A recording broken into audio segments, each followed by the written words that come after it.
amahoro nyayo. Si ayo kutaba mu ntambara gusa, ayo kutagwana gusa, ayo kutaryana.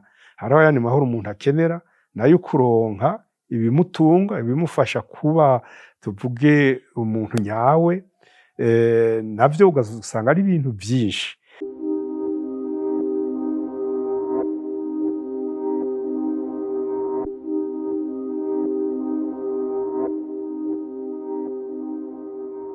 Je nitwa Angelo Barampama, nkaba mba hano i Nyabututsi, muri quartier Nyabututsi yo muri zone urbaine y'Igitega. Nkaba mvuka muri komine Taba, ku gasozi kitwa Kanyonga n'agacimbiri kitwa Murore, niho navukiye.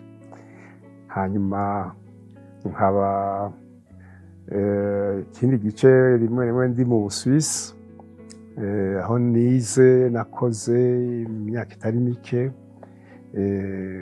Nashitseyo mu 74 kw'itariki 26 z'ukwezi kwa gatatu. Nkaba nagiyeyo ngiye kwiga, mugabo naho nyene naragiye mvuye hanze kuko nari navuye hano mu iwacu mu Burundi mu 73. Ndahunga hanyuma nca muri Kongo, muri Zaire ico gihe, nja mu Rwanda ku bintu bijanye n'ivyo kurondera impapuro, hama nshika mu Busuwisi. Rero nari ngiye kwiga, wumva nari nasi n'ukuri Imana yakinze kubera burya hari ibitangaza mu buzima bw'abantu. Uhura n'umuntu ntuzi iyo muzohurira mu nyuma, murahura hanyuma kumbura Imana ikamushira ku nzira yiwe. Hanyuma rero muri bamwe bo twari twagendanye twabanye nibo bamfashije kurondera kurondera bourse, donc imfashanyo no kwiyandikisha muri kaminuza. Niho nashobora kuja kwiga muri kaminuza y'i Fribourg mu Busuwisi. Kuva ngishiga nashize rero kw'itariki 26 mu kwezi kwa gatatu, mu kwezi kw'indwi nari nagize Imana nkaja gukora umuntu uze mu ihinguriro rimwe. Ico gihe nagiye mbona ibintu vyinshi, nkavuga nti ibi bintu mbona iyo mbona nishoboye kubishira mu ngiro, nosavye yuko ndabikora nkabikorera iwacu, canke ivyo nashitse nkabishikana iwacu. Hanyuma rero niho aho ko bitashobotse ko nzi imbere yaho naragerageje, mugabo narigeze kuza rimwe tuzanye n'abanyeshuri nigisha muri kaminuza y'i Geneve. Ivyo byose byari kwerekana yuko hariho gushaka ko hagira ico noterera.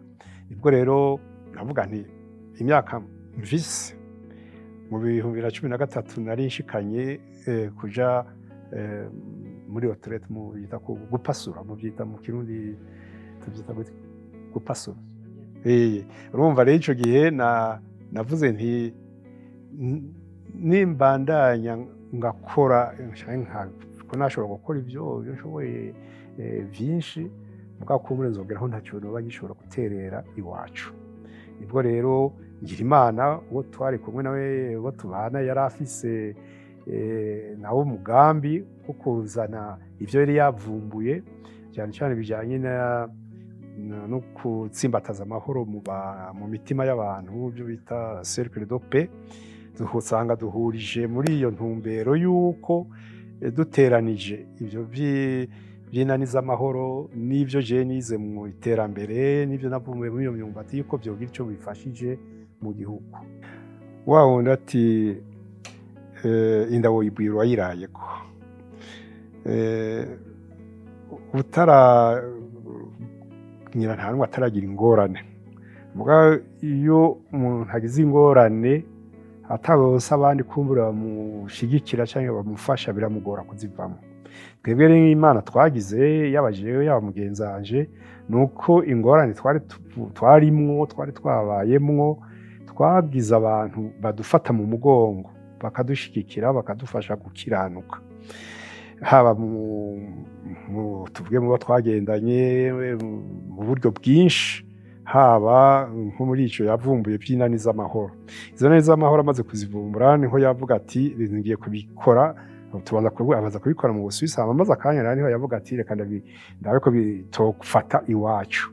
n'imbere y'uko tuza yabanje kuza kabiri arabona ko bishoboka, hanyuma aragira inani z'amahoro kabiri, hanyuma niho jewe ico gihe sinashobora kuza kuko nariko niyigisha. Nibwo rero twafatanye inzira yo kuza kugira ngo uwo muti twabonye wo gukiranuka, ubwa mbere gukiranuka mu mutima no mu mutwe, umuntu akaba avuga ati uyu munsi si nubwo ngowe canke mfise ibibazo singuma niyiririra, mfise kurondera inzira yo gutera intambwe yo kuja imbere. Nibwo rero twavuga tuti reka tubishikane iwacu.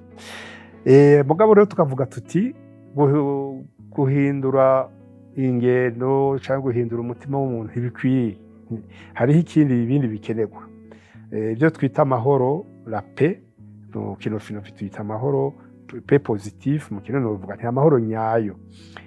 Sayo kutaba mu ntambara gusa, sayo kutagwana gusa, sayo kutaryana, hariho ayandi mahoro umuntu akenera nayo kuronka ibimutunga, ibimufasha kuba tuvuge umuntu nyawe, navyo ugasanga ari ibintu byinshi.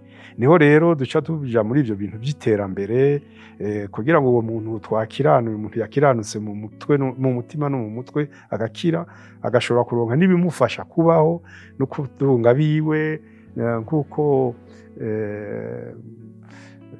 kuri go avuga akaronka icumunwa uriya mugabo akaronka n'ikija mu mufuko. Uwo mufuko nawo kazoba rero bivanye n'ibikorwa vyinshi dushobora kugerera ko dufatiye ku vy'umuntu ashoboye kugira.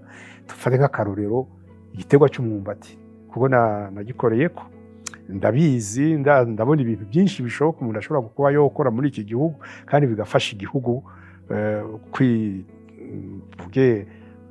kwiteza imbere. Umuntu rero umwigisha uti raba uko wowurima, raba uko wowuhingura, raba ivyo ushobora kuwuvanamwo, n'ibindi kandi ukabikora n'utabikoreye kuri uwo mwumbati wonyene, ukabikora no ku bindi biterwa tuvuge uba ufatanishije, ufatiye hamwe, hanyuma n'ibindi rero byinshi bica bijana. Gukira no gukirana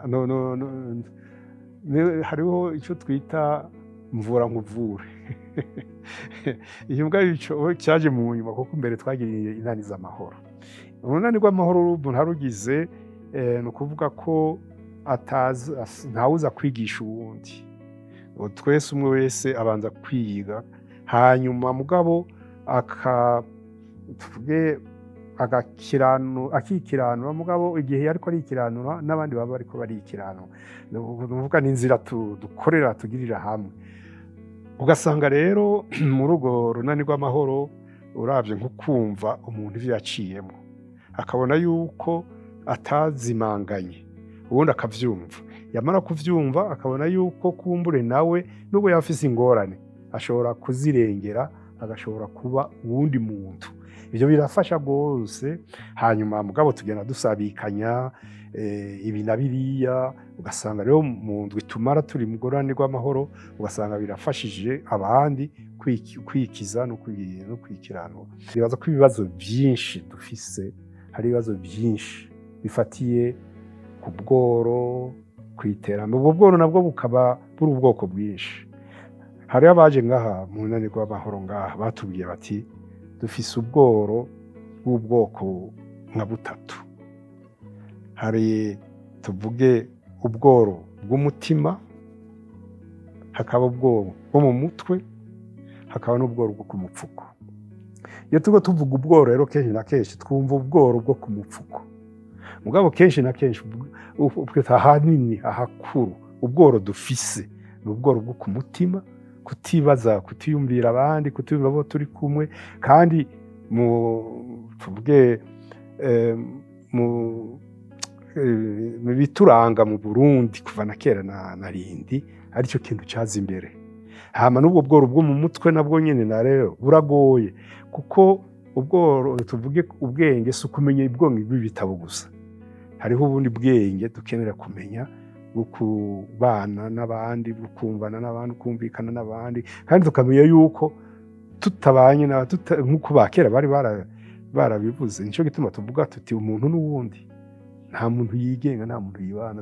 Ico gihe rero tutavyiyumviye ngo tubishire mu ngiro, naho tuje. aho tuzogeza, nubwo twogenda tukazoja ku kwezi canke ahandi ntaco ntituzo